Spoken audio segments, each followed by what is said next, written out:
জামাতে ইসলামে একটা এমন দল যারা নিজের আকীদা গোপন করে বলে না, এবং আশ্চর্যের বিষয় যে এরা আকীদার জন্য কোনো এখনো পর্যন্ত বই লিখেনি যে আমাদের আকীদা এটা, আমাদের ঈমান এটা নেই।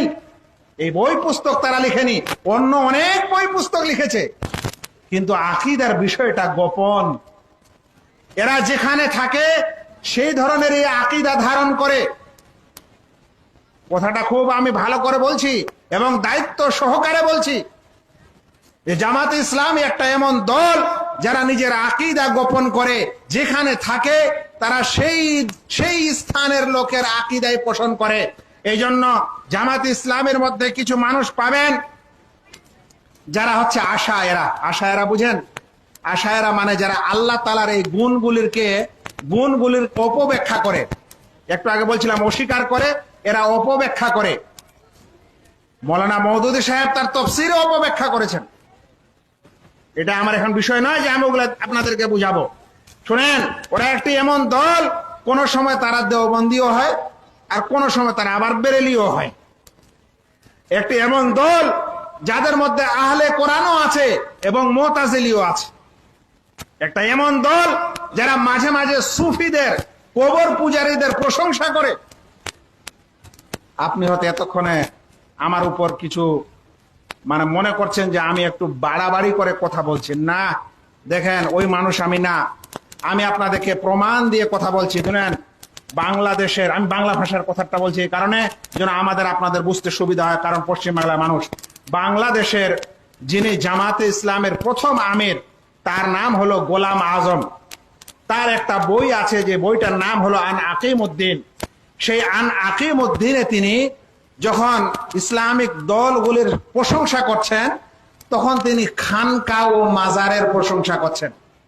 আচ্ছা বলেন তো, খানকা, দরগা ও মাজারে তারা যে আল্লাহ ছাড়া অন্যের কাছে রুকু করে, সাজদা করে, নাজার নিয়াজ করে, তাদের কাছে প্রার্থনা করে, এগুলা শিরক।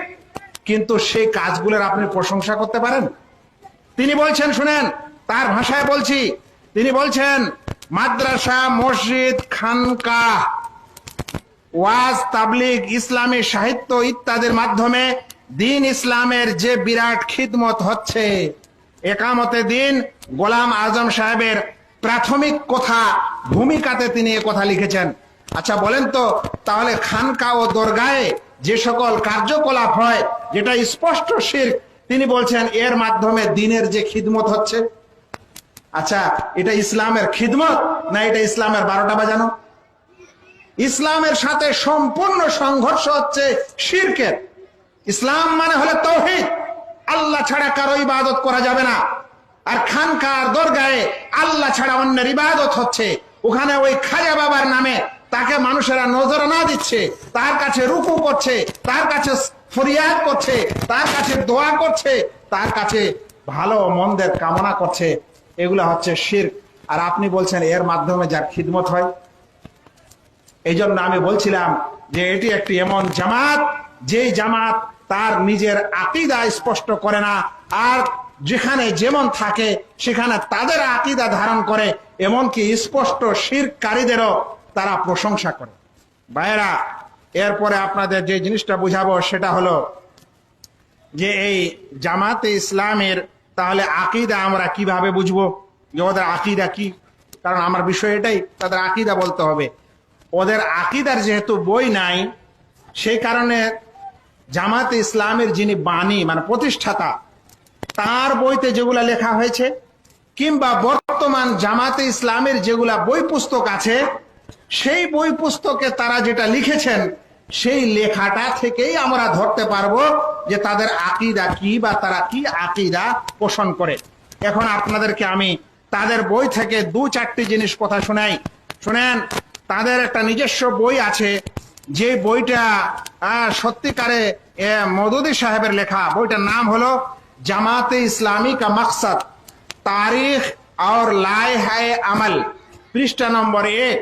তাতে তিনি বলছেন যে हुकूमत इलाहिया या इस्लामी निज़ाम जिंदगी के क़याम के जरिया रिज़ाए इलाही और फलाहे उखरावी का हुसूल।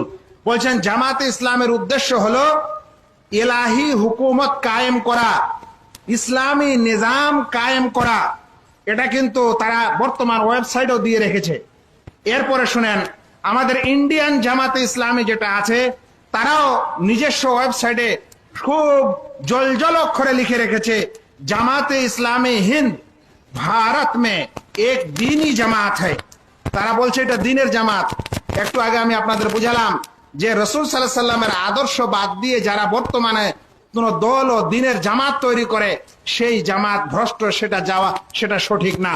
কারণ যেটা নাজাত প্রাপ্ত দল, সেটা রসুল সাল্লাল্লাহু আলাইহি সাল্লামের ছেড়ে যাওয়া, এটা পরে কোনো আবিষ্কৃত দল হবে না। তারা বলছেন, আমাদের এই ভারতবর্ষে জামাতে ইসলামী, তারা বলছেন যে ইয়ে এক দিনই জামাত হ্যায় জিসকা নসবুল আইন ইকামতে দিন হ্যায়। নসবুল আইন মানে আসল উদ্দেশ্য, আসল টার্গেট হচ্ছে একামতে দিন, দিনের একামত করা, দিন কায়েম করা, দিন প্রতিষ্ঠিত করা। এখন স্বভাবতই আপনাদের প্রশ্ন আসবে যে মৌলানা, এই হুকুমতে এলাহিয়া কায়েম করা, দিন কায়েম করা, একামতে দিন করা, এটা কি জিনিস? এটাই তারা বলে থাকে, এটা কি জিনিস এটা একটু বুঝেন, আপনাদেরকে বুঝাই। এই একামতে দিন তারা কি বুঝে আর সত্যিকারে এর অর্থ কি, এটা বুঝতে হবে আমাদের।